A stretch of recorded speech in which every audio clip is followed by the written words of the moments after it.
So now जियो financial services limited आप देखिए 373 again all time high पर पहुंच गया स्टॉक। लेकिन अब यहां से जाना किधर है और लोगों का कहना है कि इसका फ्यूचर क्या है। स्टॉक तो चलो बढ़ रहा है, फ्यूचर क्या है यहाँ पर जियो फाइनेंशियल सर्विसेज का, आने वाले टाइम में हमें मिलेगा क्या। अगर इसको हम होल्ड करते हैं 3 साल या 5 साल तो हमें देखने को क्या मिलेगा। तो देखिए रिलायंस ग्रुप की कंपनी है और यहाँ पर इसमें रिलायंस ग्रुप की ही वैल्यू यहाँ पर देखने को मिलती है, सीधी सी बात है। फिलहाल अगर आप देखें तो बिजनेसेस स्टार्ट होंगे और इसमें एक लंबा वक्त लगता है। कोई भी बिजनेस आप रखने जाएंगे, आप अपनी दुकान भी अगर स्टार्ट करेंगे या कुछ भी आप बिजनेस करते हैं स्टार्ट, तो वो एकदम से स्काई रॉकेट नहीं हो जाती। एक टाइम देना पड़ता है, 1 साल 1.5 साल, तब जाकर वो ग्रो करना स्टार्ट करता है। ठीक है, और उसको सेटअप करने में जो टाइम लगता है उसकी तो हम बात ही नहीं कर रहे हैं। सेटअप करने में ही, एक स्टोर सेटअप करने में ही 3 से 4 महीने चले जाते हैं एक नॉर्मल स्टोर को सेटअप करने में। ये तो बिजनेस है, बड़े बड़े बिजनेसेस आ रहे हैं, mutual fund, insurance broking, stock broking का भी आएगा। आप जो देखते हैं स्टॉक ब्रोकिंग के अंदर भी ये आएंगे। उसके बाद और भी सारे बिजनेसेस हैं, लोन का, लैंडिंग का। भैया सीधी सी बात है, इसमें एक टाइम लगेगा। तो जो आप पर्पस सोच के चल रहे हैं 3 से 5 साल, वो एक राइट पर्पस है। इतना टाइम तो हमें देना ही पड़ेगा। बिजनेसेस हवा में स्टार्ट नहीं होते, बड़ा ही स्ट्रेटजी के साथ काम करना पड़ता है। ऑल ओवर इंडिया अगर आप देखें तो टाइम लगता है। लेकिन मैं आपसे ये कहना चाहूँगा कि आपको बहुत डिटेल में और बहुत ही ठंडे दिमाग से ये वीडियो देखनी है, क्योंकि मैं बहुत सारी चीज़ें यहाँ पर लेकर आया हूँ जो पहले कभी नहीं लेकर आया। एक एक डिटेल में बात करेंगे बजाज फाइनेंस के ऊपर। बजाज फाइनेंस इनको कैसे टक्कर देगा, कैसे यहाँ पर जियो फाइनेंस यहाँ पर जो है डिफीट हो सकता है या डिफीट कर सकता है बजाज फाइनेंस को। इसके साथ साथ मैं पहले ही बता दूं, ये स्टॉक एक बुल रन में आपको चार्ट पर देखने को मिल जाएगा। इससे आप खुश हो सकते हैं, स्टॉक बुल रन में है, यहां से और हायर साइड जा सकता है। बट हम एक मेक और ब्रेक जगह पर आ चुके हैं। सिंपल सी बात है, हम एक मेक और ब्रेक जगह पर आ चुके हैं। स्टॉक चल रहा है ऑल टाइम हाई और यहां से करवट बदल सकती है किधर की ओर भी। या तो ये 400 के एबव निकल जाएगा या फिर यहां से अब जो है फॉल आपको देखने को मिल सकता है। बिकॉज अगर आप देखें तो वैल्यूएशन बहुत महंगी है। अभी आप देखेंगे कि एक होल्डिंग कंपनी ही है और होल्डिंग कंपनी में आप माने चाहे ना माने, मार्केट में जो बुल रन चल रहा है उसकी वजह से सिनेरियो जो है वो आपको जियो फाइनेंशियल सर्विसेज में बेहतर नजर आ रहे हैं। और जो पेटीएम के साथ हुआ है उससे आप जो है तब से यहाँ पर जो है एक बुल रन स्टार्ट है जियो फाइनेंशियल सर्विस में। बट अगर आप देखें तो ये सब अब बीती बातें हो चुकी हैं।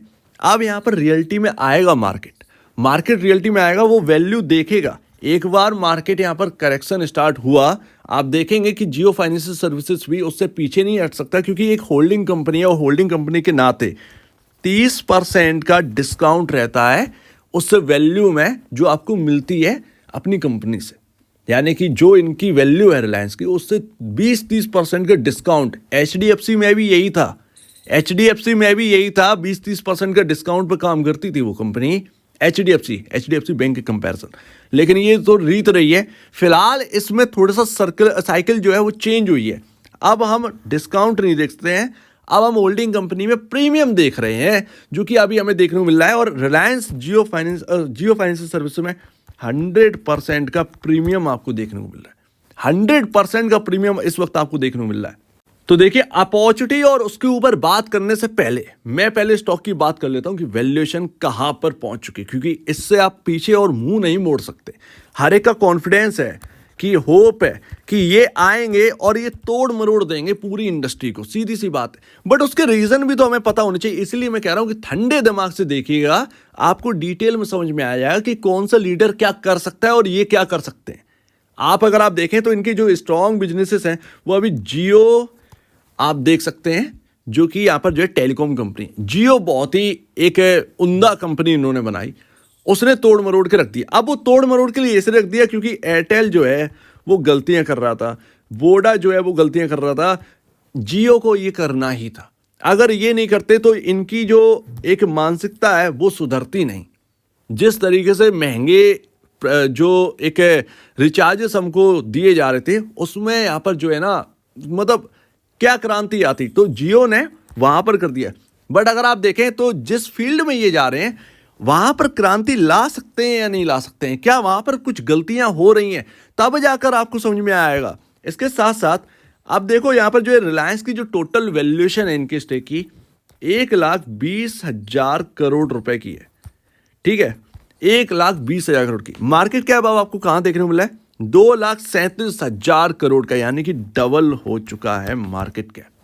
इसीलिए मैं कह रहा हूं कि 100% प्रीमियम पर ये है, डिस्काउंट पर ये कंपनी नहीं चल रही है। और जैसा कि जब ये लिस्ट होने जा रही थी तो मॉर्गन स्टैनले यहाँ पर जो है वो भी काफ़ी कुछ कह रहे थे इसकी प्राइसिंग के बारे में। कोई 160 कह रहा था, कोई 150 कह रहा था, कोई 200 कह रहा था। स्टॉक लिस्ट हुआ था अराउंड 240-260 के अराउंड, ठीक है, प्रीमियम पर लिस्ट हुआ था। बट अगर आप देखें ये जो वैल्यू है ये आपकी डिस्काउंट पर है, डिस्काउंट पर बता रहे थे। और आपकी जो बुक वैल्यू है वो एकदम करेक्ट वैल्यू है स्टॉक की 182। अगर आप देखेंगे 1,20,000 करोड़ के हिसाब से तो ये प्राइस जब होगा तब जाकर ये मार्केट कैप होगा। और ये डिस्काउंट की वैल्यू, अगर डिस्काउंट अगर आप ले लेंगे उस पर तो ये 160-150 के भाव के अराउंड यहाँ पर जो है प्राइस बैठता है। यानी कि करंट भाव के हिसाब से 150 से 160 रुपए का भाव होना चाहिए विद डिस्काउंट, ठीक है। लेकिन अभी हमें 100% प्रीमियम देखने को मिला है, क्योंकि ये गलत नहीं है, इन्वेस्टर्स हैं और इसमें आपका कोई यहां पर अंबानी जी ना इस स्टॉक को नहीं चला रहे हैं, यहां पर चला रहे हो आप खुद, रिटेल इन्वेस्टर चला रहा है, ठीक है ना। तो यहां पर आप देखेंगे जो बाइंग आ रही है, जो एक भरोसा यहां पर है, वो यहां पर इस स्टॉक को ऊपर लेकर आया है। सीधी सी बात है, क्योंकि लोगों को लग रहा है कि यार ये कुछ कर रहे हैं। जैसे कि पेटीएम में कुछ हुआ, आप देखेंगे यहां पर जो है रिलायंस जियो फाइनेंस का बिजनेस हमें समझ में आया, जियो पे, ठीक है ना। इस वजह से होप बढ़ रही, तो ये होप बिल्डअप जो है ना वो इस स्टॉक को ऊपर करके रखी है। अदरवाइज आप वैसी वैल्यूएशन अगर आप देखेंगे तो प्राइसेस कुछ और देखने को मिलेंगे, और ये होप बिल्डअप वाला प्राइस है। अब देखिए करते हैं मोटी बात इनके बिजनेसेस पर। लोग ये कह रहे हैं कि डिस्ट्रप्शन आएगा इनकी वजह से, ठीक है। जिस ये सेगमेंट में एंटर कर रहे हैं उसका हम देखते हैं। म्यूचुअल फंड में क्या डिस्ट्रप्शन लाएंगे, ऑलरेडी एक बड़े नाम शामिल है, HDFC, ICICI, बिग नेम्स यहां पर शामिल है। आप उतनी ही ग्रोथ डिलीवर कर सकते हैं जितनी की क्षमता है, एक्स्ट्रा ऑर्डिनरी करने के लिए यहां पर नहीं कर सकते हैं। रूल्स एंड रेगुलेशन कुछ ऐसे बने हैं कि एक्स्ट्रा ऑर्डिनरी ग्रोथ के लिए आप जो कदम उठाएंगे वो उनको कदम पीछे हटाना ही पड़ेगा, क्योंकि आप भाई लार्ज कैप का इतना पोर्शन रख सकते हैं, ये इतना पोर्शन रख सकते हैं। अब कंपनियां जो रिटर्न देंगी उसका एक जो एवरेज रिटर्न बनेगा वही तो आप डिलीवर कर सकते हैं। अब ज़्यादातर कंपनियां कितना दे सकती हैं, 15%, ज़्यादा से ज़्यादा 25%, बहुत हद तक दे सकती हैं साल एनुअल रिटर्न, राइट। तो इस मार्केट में आप डिस्ट्रप्शन कैसे लेकर आएंगे, जो वो काम कर रहे हैं वही आपको करना पड़ रहा है। आप जगह बना सकते हैं, प्लेस आपकी तय है कि भैया आप एंटर कर गए, आपका धंधा चालू। लेकिन आप कहें कि डिस्ट्रप्शन ले आएंगे म्यूचुअल फंड इंडस्ट्री में, वो पॉसिबल नहीं है।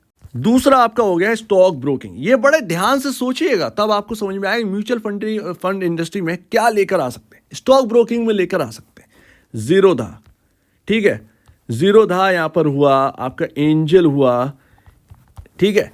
ये सब कंपनियां जो हैं वो अभी किस चीज से यहां पर गुजर रही हैं, टेक्नोलॉजी से। इनकी टेक्नोलॉजी काफी हल्की पड़ रही है, आए दिन कुछ ना कुछ प्रॉब्लम आती रहती है। जियो यहां पर टैकल कर सकता है।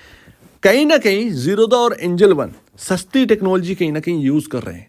मैंने देखा है टेक्नोलॉजी काफी महंगी पड़ती है और जो प्राइसिंग जो चलती है ना काफी महंगी है।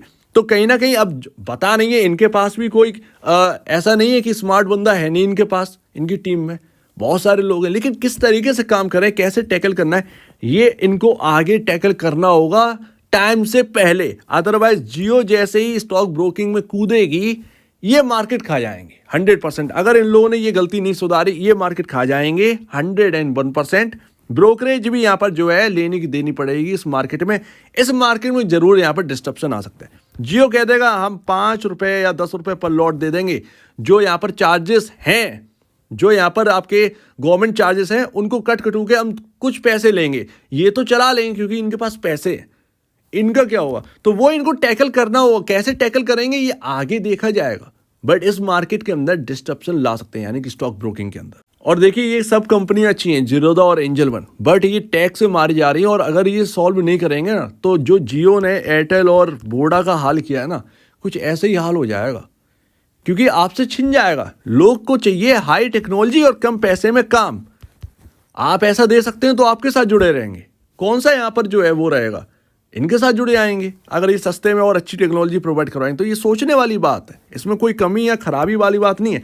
जियो पे की बात करो भाई, सीधी सी बात, इन्होंने साउंड बॉक्स लॉन्च कर दिया वगैरह वगैरह। क्या जियो पे का यहाँ पर जो है पहले से ये सारी चीज़ें अवेलेबल नहीं थी? अरे आप रिलायंस की स्टोर में जाइए, आपको जियो का जो आप QR कोड यूज़ करते हैं वो है ना अवेलेबल। बस कंज्यूमर के लिए, छोटे छोटे रिटेल स्टोर्स के लिए तक वो सीमित नहीं था। अब वो वहाँ तक पहुँच जाएंगे तो यहाँ पर बिजनेस जो है वो ग्रो करेगा, ये यहाँ पर आ जाता है। बाकी आप जानते ही हैं जियो पेमेंट बैंक वो यहाँ पर आएगी, तो यहाँ पर थोड़ा सा ये डिस्ट्रप्शन नहीं होगा, बट यहाँ पर जो है ये अपना खुद का ग्रो कर सकते हैं, ये यहाँ पर है, तो ग्रोथ यहाँ पर आ सकती है। फोर्थ एंड बिगेस्ट, हमने 3 बिजनेसेस की बात कर ली, फोर्थ की बात करते हैं, यानी कि सबसे बड़ा काम जो कि जियो फाइनेंशियल सर्विसेज करने वाली है, और यहाँ जो अनलिमिटेड ग्रोथ है वो यहाँ पर ये ले सकते हैं। कौन सा काम? लैंडिंग का। ठीक है, लैंडिंग करना। अब यहाँ पर आपको लोन देना है, कंज्यूमर ड्यूरेबल लोन। आपको मोबाइल चाहिए है, ठीक है, आपको स्प्लिट एयर कंडीशनर चाहिए है, आप जाते हैं घूमने के लिए, चीज़ें देखने के लिए, सामान देखने के लिए, ऑफ कोर्स यहाँ पर हर कोई जाता है। रिलायंस डिजिटल में आप गए, आपको पसंद आया फ़ोन, लेकिन आप नहीं ले सकते क्योंकि आपकी बजट में नहीं है। भाई एक पर्सन आया, उन्होंने कहा कि बिल्कुल आप ले सकते हैं, EMI पर आप ले लीजिए, और 12,000 का फ़ोन है, आप 1,000 रुपये की किस्तें बना दीजिए, हर महीने आप 1,000 रुपये 1 तारीख को जमा कर दीजिए अपने बैंक अकाउंट में, अपने आप ही कट जाएंगे। आसान भाषा में समझा दिया, आपको समझ आ गया, आपने फ़ोन ले लिया, हो गया काम। इससे इनको बेनिफिट क्या है? इनके खुद के स्टोर है, यही सबसे बड़ी बात है। तो यहाँ से इनके पास यूज़र डेटा है, उससे ये ग्रोथ ला सकते हैं। यूज़र डेटा के हिसाब से ये सब कुछ जानते हैं कि किस यूज़र, कौन सा यूज़र क्या ढूंढ रहा है, आप क्या ढूंढ रहे हो, वो उनको पता है कि आप फ़ोन यहाँ पर सर्च कर रहे हैं, यानी कि आप फ़ोन लेने की तैयारी में, पहुँच गया मैसेज आपके पास। ये चीज़ ही तो है। तो इनके पास यूज़र डेटा है। एक और बात, तैयारी इतनी बड़ी है कि आपने सुना होगा, मैंने अभी बात करी थी जियो एड्स, राइट। टेलीकॉम वालों के पास क्या आपका डेटा नहीं है? टेलीकॉम वालों के पास आपका डेटा है, इसीलिए जियो ने नई सेगमेंट में जाने के लिए जियो एड्स का स्टार्ट किया है, और यही तो गेम चेंजर है। यूज़र डेटा आज के टाइम में, पेट्रोल तो यूज़र डेटा ही है, इनके पास बहुत बड़ा डेटा है। बजाज फाइनेंस भी इनसे पीछे है थोड़ा सा, क्योंकि इनके पास खुद के अपने प्लेटफॉर्म्स हैं, तो ज़्यादा डेटा ये इकट्ठा कर पा रहे हैं compare to Bajaj finance. Bajaj finance को थर्ड पार्टी यूज़र की हेल्प लेनी पड़ रही है, यहाँ ये फर्स्ट पार्टी है, ये यहाँ पर इनको बड़ा बेनिफिट है। तो ऐसे करके बजाज फाइनेंस जो थर्ड पार्टी यूजर्स की हेल्प ले रहा है या थर्ड पार्टी स्टोर्स यूज कर रहा है, क्योंकि इनके पास खुद के स्टोर्स तो है नहीं, ऐसे में बजाज फाइनेंस को थोड़ी सी चोट है, ठीक है। लेकिन एक और बात, बजाज फाइनेंस को सिर्फ इससे ही प्रॉब्लम थोड़ी है कि स्टोर्स हैं रिलायंस डिजिटल्स की जगह जगह, और वो आसानी से कंज्यूमर ड्यूरेबल में लैंडिंग कर सकते हैं। नहीं, ये जो स्टोर्स का यूज़ करते हैं ना, वहाँ भी आपका जियो फाइनेंशियल सर्विसेज जाएगा, और वहाँ पर आप आसान किस्तों में फ़ोन या कुछ भी आप ले सकते हैं, कोई भी इलेक्ट्रिक सामान यहाँ पर जो है आपको चाहिए मिल जाएगा। पर्सनल लोन भी यहाँ पर जो है जियो फाइनेंशियल सर्विसेज प्रोवाइड करवाएगा। दूसरी बात, बिजनेस लोन भी यहाँ पर प्रोवाइड करवाएगा। लेकिन हम बात करें कंज्यूमर ड्यूरेबल, जो एक बड़ा मार्केट है आने वाले टाइम में, इलेक्ट्रिक मार्केट इंडिया के अंदर बहुत बड़ा मार्केट होने वाला है। सो दैट यहाँ पर अगर आप बात करें तो ये थर्ड पार्टी स्टोर से भी हाथ मिलाए, ऐसे में दोहरी मार पड़ेगी बजाज फाइनेंस पर। यही तो अब ट्विस्ट आ गया है, यही तो अभी ये ट्विस्ट आ गया है कि अब होना क्या है। अब देखना क्या हुआ है। अभी आपने हाल ही में खबर सुनी होगी, ग्रेजिम जो है वो यहाँ पर आपका पेंट मार्केट में आया, ठीक है। क्यों आया? क्योंकि यहाँ पर जो है आपका एशियन पेंट जो है वो ग्रेजिम किस में फेमस था? आदित्य बिरला ग्रुप पुट्टी में फेमस था, सबसे टॉप पर पुट्टी आती थी। ये एशियन पेंट के मार्केट में एंटर नहीं कर रहे थे पेंट सेगमेंट में। एशियन पेंट ने क्या किया भैया, पुट्टी में एंटर कर गया। अब एशियन पेंट के तो ऑलरेडी डिस्ट्रीब्यूटर बहुत सारे हैं, पुट्टी में एंटर कर गए, यानी कि ग्रेजिम के मार्केट को चोट पहुंचाने की कोशिश करी। ग्रेजिम ने खुन्नस में आकर पेंट मार्केट में एंट्री कर दी, और ऐसी धमाकेदार एंट्री करी है कि एशियन पेंट को भी अब सोचना पड़ेगा कि उसने कर क्या दिया है, ठीक है ना। तो लीडर को भी प्रॉब्लम है। तो ये बात समझिए कि यहाँ पर खुन्नस में डिसीजन लिया है और इतना बेहतरीन डिसीजन लिया है कि अब इसकी सब लोग तारीफ कर रहे हैं। और जो पेंट फैक्ट्री है वो इतनी कस्टमाइज है कि एशियन पेंट के पास भी नहीं है। तो अब इनकी एंट्री हो गई है। ऐसा ही यहाँ पर हो सकता है। क्या बजाज फाइनेंस अपने हर सिटी में क्या एक स्टोर भी नहीं ला सकता? सोचने की बात है। क्या यहाँ पर तैयारी नहीं चल रही होगी? आगे कुछ भी पॉसिबल है। आप इनकी तरफ यहाँ पर जो है ना कर तो रहे हैं, वार अटैक होगा इनकी तरफ से, बट बजाज फाइनेंस ने अगर स्टोर ओपन करवा दी, जो कि इनके लिए कोई बड़ी बात नहीं है, हर सिटी में एक स्टोर ओपन हो गया इलेक्ट्रिक और बड़ा मार्ट, छोटा मोटा स्टोर नहीं, बड़ा मार्ट, ठीक है, वहीं पर आपके जैसा सामान अगर अवेलेबल हो गया तो आप क्या कर पाएंगे? कुछ नहीं। वहां पर भी कंज्यूमर जाएगा, ये भी लैंडिंग यहां से अपने स्टोर से कर सकते हैं। हो गया। आगे क्या होना है ना कुछ नहीं पता है। हम लोग कह रहे हैं कि ग्रोथ की बात है या ये कर देंगे या वो कर देंगे, जियो आ गई तो ये हो जाएगा वो हो जाएगा। किसी को कोई नहीं पता कौन सी कंपनी क्या तैयारी करके बैठी है। सिंपल सी बात है, जो जियो कर सकता है वो ये भी कर सकते हैं, ये भी अपने स्टोर्स बना देंगे, वहां से लैंडिंग का काम स्टार्ट करते हैं। आपके काम पर भी चोट पहुंचेगी, थोड़ी सही लेकिन कुछ तो चोट पहुंचा सकते हैं। और जिन जिन कामों में जियो एंटर कर रही है, जैसे कि म्यूचुअल फंड, स्टॉक ब्रोकिंग में, ठीक है, उन काम में ऑलरेडी बजाज फाइनेंस है। बजाज फिनसर्व म्यूचुअल फंड में एंटर कर चुके हैं, पहली यहाँ पर स्कीम आ चुकी है उनकी। स्टॉक ब्रोकिंग में ऑलरेडी हैं, हालांकि बड़े नहीं है लेकिन बन जाएंगे अगर काम करेंगे। इन्हें रफ्तार में काम करना पड़ेगा। लैंडिंग में है, कंज्यूमर ड्यूरेबल में है। तो ऑलरेडी जिन जिन सेगमेंट में जियो जा रहा है वहाँ पर बजाज फाइनेंस ऑलरेडी अवेलेबल है। टक्कर का कॉम्पिटिशन है। आप ये नहीं कह सकते कि यहाँ पर जियो फाइनेंस कोई डिस्ट्रप्शन ला सकते हैं। लाने को ये भी ला सकते हैं, खटिया खड़ी हो जाएगी दोनों तरफ से। और एक और मजाकिया बात बताऊं कि कंपनी के मालिक ने कभी आके ये नहीं कहा कि हम डिस्ट्रप्शन ले आएंगे, है ना, मजाक की बात, बढ़िया बात। अब आप ये बात समझिएगा, ये जो आपको प्राइसिंग जो 373 रुपये दिखाई दे रही है, ये क्या लगता है कि क्या सर अंबानी जी खुद यहाँ पर जो है ड्राइविंग कर रहे होंगे? नहीं कर रहे, ये आप और हम कर रहे हैं, ठीक है। जो होप बेस्ड मैं बात कर रहा हूँ अब आपको समझ में आ गई होगी। उन्होंने कभी नहीं कहा डिस्ट्रप्शन ले आएंगे या ये कर देंगे, ये सब हमारी बनाई हुई बात है, ठीक है ना। लोग खुद अपनी बातें बनाते हैं और टीवी पर जो एंकर बोल रहा है उसकी आवाज़ आप देखिएगा, वो खुद भी कॉन्फिडेंस नहीं है।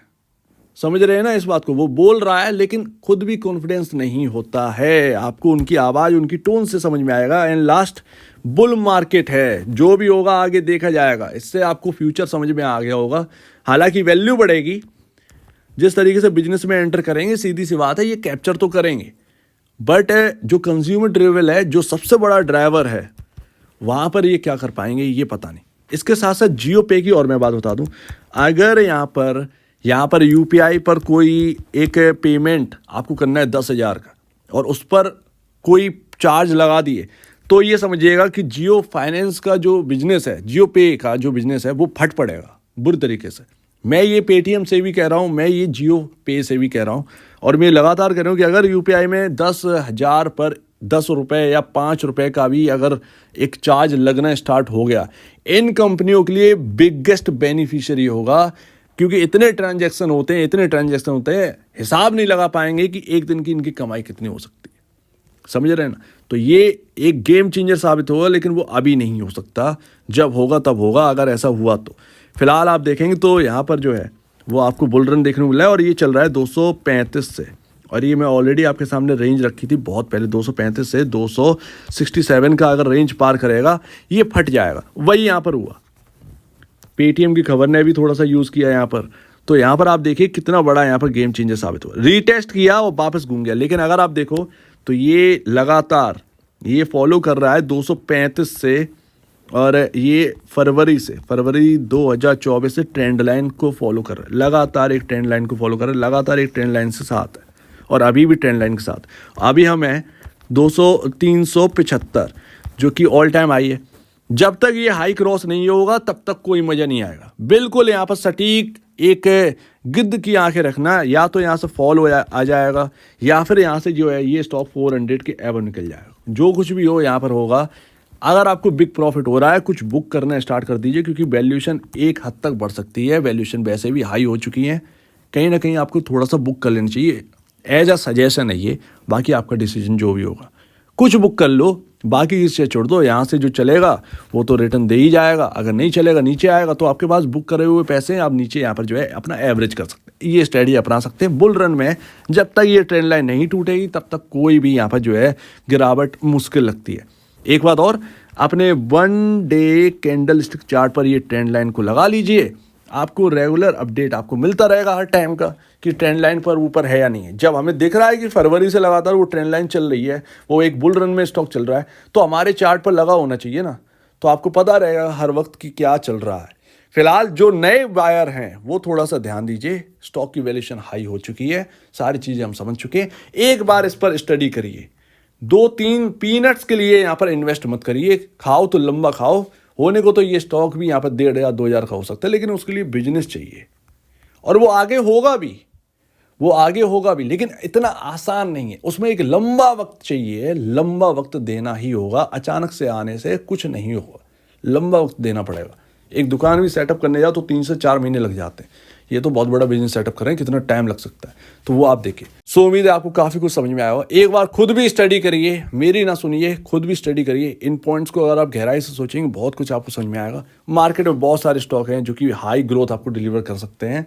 ऐसा नहीं है कि मार्केट में कोई कमी आ चुकी है, तो ऐसा कुछ भी नहीं है। सो उम्मीद है काफ़ी कुछ आपको समझ में आया। आपके कहना है इसके ऊपर कमेंट सेक्शन में, और आप देश में जाए। वीडियो देखने के लिए बहुत धन्यवाद दोस्तों।